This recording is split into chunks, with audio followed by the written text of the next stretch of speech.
రాయకల్పట్నంలోని రహదారిపై ధర్నా చేస్తున్న రైతులకు సంఘీభావం తెలిపారు మాజీ మంత్రి బీఆర్ఎస్ పార్టీ రాష్ట్ర ప్రధాన కార్యదర్శి తాటిపర్తి జీవన్ రెడ్డి, మాజీ జడ్పీ చైర్పర్సన్ దా వసంత సురేష్, నాయకులు న్యాయవాది తాటిపర్తి రామచంద్రారెడ్డి. సందర్భంగా జీవన్ రెడ్డి మాట్లాడుతూ వరి ధాన్యంకు బదులు మొక్కజొన్న పప్పు దినుసులు పండించాలని ప్రభుత్వం చెప్పిందని, ముఖ్యంగా ఉత్తర తెలంగాణ ప్రాంతంలో ఖరీఫ్ లో వరి సాగు చేసిన రైతు రబీలో మొక్కజొన్న వేశారని, మొక్కజొన్న ప్రతి ఎకరానికి 40 క్వింటాళ్లు వస్తాయని, ప్రభుత్వం 25 క్వింటాళ్లు మాత్రమే కొనుగోలు చేస్తామని చెప్తున్నారని అన్నారు. అయితే 25 క్వింటాళ్లు కొంటే మిగతా 15 క్వింటాళ్లు ఎటు పోవాలని ఆయన ప్రశ్నించారు. 25 క్వింటాళ్లకు మద్దతు ధర 2400 ఉంటే బయట 1600 నుండి 1800 ఇస్తున్నారని అన్నారు. అంటే 15 క్వింటాళ్లకు 600 చొప్పున రైతులు నష్టపోతున్నట్లు, అంటే దాదాపుగా 9000 వరకు నష్టపోతున్నట్లు ఆయన పేరు. రైతు భరోసా ఎలాగో ఇవ్వడం లేదు. కేసీఆర్ ఎకరానికి 10,000 రూపాయలు ఇచ్చారు. రేవంత్ రెడ్డి చెప్తే నమ్ముతారో నమ్మరో అని రాహుల్ గాంధీ వరంగల్ డిక్లరేషన్ లో వరి పంటతో పాటు పత్తి పంటకు బోనస్ ఇస్తామని చెప్పారని, బోనస్ కూడా లేకుండా పోయిందని ఆయన ఆవేదన వ్యక్తం చేశారు. కార్యక్రమంలో రైతులతో పాటు వివిధ హోదాల్లో ఉన్న బీఆర్ఎస్ శ్రేణులు పాల్గొన్నారు.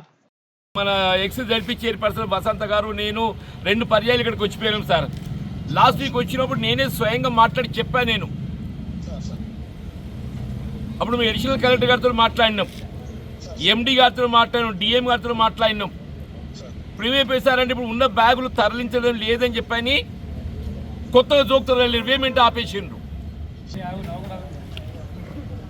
వాళ్ళు ఎట్లా ఊళ్ళు తిరగట్లేరు, మమ్మల్ని కూడా తిరగద్దని చెప్తారా చెప్పండి. మరి కాదు సార్, వాళ్ళు ఎట్లా తిరగట్లేరు, మమ్మల్ని కూడా తిరగద్దని చెప్పండి. ఇక మేము కూడా సపరేట్ అంటాం. మరి మీ ఎస్ఐ గారు చెప్తారా, ఆర్ఐ చెప్తారో చెప్పి 5 లక్షలు చేయండి, ఎవరు చెప్తారో చెప్పండి సార్.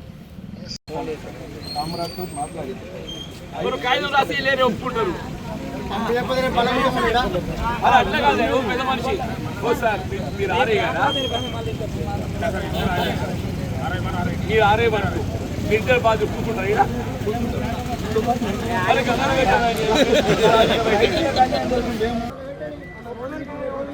అవును, అమాజిన్స్ ప్రాబ్లం అయితే అది వాళ్ళ మిల్లుల ప్రాబ్లం, వాళ్ళ ప్రాబ్లము.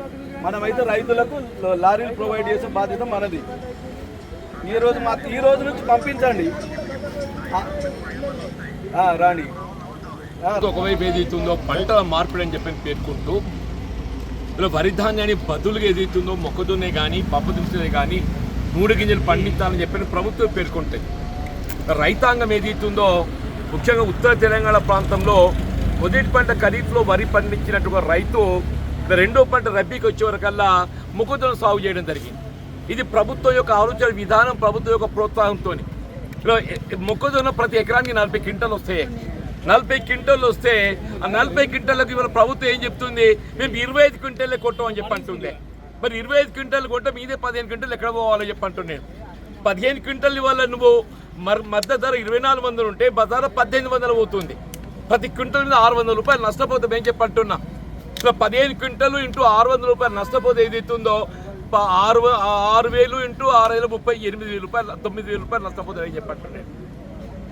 రైతు భరోసా ఎట్లా ఇచ్చేది లేదు అన్నాడు కేసీఆర్ గారు. ఏదైతుందో సంవత్సరానికి పంటకు 5,000 చొప్పున 10,000 ఏదైతే రైతు బంధు కల్పిస్తే ఇదే కాంగ్రెస్ పార్టీ అన్నాడు ఏదైతుందో రేవంత్ రెడ్డి గారు చెప్తే నమ్ముతాడో నమ్మరో అని చెప్పండి వరంగల్ డిక్లరేషన్ పేరిట రాహుల్ గాంధీ గారిని పట్టుకొచ్చి ఇలా వరితో పాటుగా ప్రతి పంటకు 500 రూపాయలు ప్రోత్సాహం బోనస్ ఇస్తా అని చెప్పానన్నారే. ప్రతి పంట కాదుగా, అసలు వరి బోనస్ కూడా బోనస్ లేకుండా అయిపోయిందని చెప్పి అంటున్నా. ఇలా మొక్కజొన్న సేకరణ అనేది ప్రధానం. నాకు ఆశ్చర్యం, కొద్దిమంది నాయకులు ఇట్లా మాట్లాడతారు కదా అని చెప్పంటే పక్క రాష్ట్రాలలో సేకరిస్తున్నారా? నాకు ఆశ్చర్యమే. నిన్నగాక మొన్న 2 సంవత్సరాల క్రితం తెలంగాణ ఏర్పడిన తర్వాత ఏదైతుందో బీఆర్ఎస్ నాయకులు కేసీఆర్ గారు తెలంగాణ ఉద్యమ నాయకుడిగా రైతాంగానికి ఏ విధమైన ఇబ్బంది రాకూడదని చెప్పని రైతు పండించిన ప్రతి పంట అని చెప్పంటున్నా, వరి ధాన్యమే కానీ మొక్కజొన్నే కానీ పప్పు దినుసులే కానీ నూనె గింజలు ప్రతి పంట ఏదైతుందో వీళ్ళ మద్దతు ధర కల్పిస్తూ కొనుగోలు చేసే ఒక ఘనత మరి ఆనాడు ముఖ్యమంత్రి కేసీఆర్ గారు తగ్గుతుందని చెప్పంటున్నా. వీళ్ళ నాయకులు మాట్లాడుతుంటే నాకు ఆశ్చర్యం అవుతుందా. నిన్నగాక మనం నువ్వు ఎక్కడున్నో తెలియదు, ఇవాళ నువ్వు పార్టీ మారితే మారచ్చు కాక. కానీ ఏదైతుందో నిన్నగాక మన బీఆర్ఎస్ ప్రభుత్వ హై లోపల కేసీఆర్ గారు ఇదే మొక్కజొన్నమ్మ వీళ్ళ వసంత గారు జడ్పీ చైర్పర్సన్ ఉన్ననాడు ఏదైతుందో ఇదే కేసీఆర్ గారు ప్రభుత్వ అధినేతగా ముఖ్యమంత్రి ఏదైతుందో మొక్కజొన్న మద్దతు ధర పెట్టి కొనిపించిండు. ఇలా ప్రభుత్వ మారంగా విధానం మాయమైపోతుందా? ప్రభుత్వ మారంగా విధానం మాయమైపోతుందా? నువ్వు మాట్లాడి నోరా ఇంకేమన్నా నువ్వు మనిషి మారుతా కావచ్చు కానీ వాస్తవాలు వక్రీకరణ ఎంతవరకు సమంజసమని చెప్పంటున్నాను నేను. ఇవాళ మొక్కజొన్న ఏది అవుతుందో రాయకల్ మార్కెట్లో జోకిన మొక్కజొన్న దాదాపు 20 క్వింటాల పైన వారం రోజులకెళ్ళి రైతు పడిగాపులు కాస్తుందని చెప్పంటారు. జోకి 20 రోజులు అవుతుందని చెప్పంటున్నాం. అలా మార్కెట్ సందర్శిస్తే ఇవాళ మార్కెట్ నిర్వాహకులు ఏది అవుతుందో రోజుకు 4 లారీలు పెట్టి షిఫ్ట్ చేస్తామని చెప్పాను. మేము అన్నాడే చెప్పినాం ఆదివారం లోపు గట్ట తరలించుకున్నట్టు మండే నడికడ మేము రాస్తారోకో చేయాల్సి వస్తుందని చెప్పాను. అంటే వాళ్ళ నిర్లక్ష్యంతో వాళ్ళకి విధి లేక రోడ్ ఎక్కే పరిస్థితి ఏర్పడదని చెప్పంటారు. ఇది ప్రభుత్వం బాధ్యత వహించాలి. ఇవాళ మొక్కజొన్నే కానీ వరిధాన్యమే కానీ ఏదైనా కానీ కాలం నెత్తి మీదకి వచ్చిందే వర్షాలు ఎప్పుడు వస్తాయో తెలియదని చెప్పంటూ నేను. రైతు మళ్ళీ పునాసకు తయారు సిద్ధం కావాలన్నా లేకపోతే ఉన్నే అమ్ముకోవడానికి మొత్తం కాలం గడపాలని అర్థం కాని పరిస్థితి అని చెప్పంటూ నేను. ముఖ్యంగా రైతాంగ సమస్యల పరిష్కారం ఇలా ప్రభుత్వ బాధ్యత. ఇలా బీఆర్ఎస్ పార్టీ రైతుల పక్షాన ఇక్కడ మేము ఎప్పటికీ సిద్ధంగా ఉంటామని చెప్పంటూ నేను. ఇక్కడ మేము రైతు కుటుంబంలోకి వచ్చినటువంటి వాళ్ళం, రైతు సమస్యలు తెలిసినటువంటి వాళ్ళం. కాబట్టి ఏదైతుందో దీన్ని ఇవాళ ఈ నెల చివరిలోగా 31 మేలోగా జగిత్యాల జిల్లాలో ఉన్నటువంటి ఒక మొత్తం వ్యవసాయ ఉత్పత్తులు అన్నీ కూడా వరి ధాన్యమే కానీ మొక్కజొన్న సేకరణ పూర్తి చేయాలి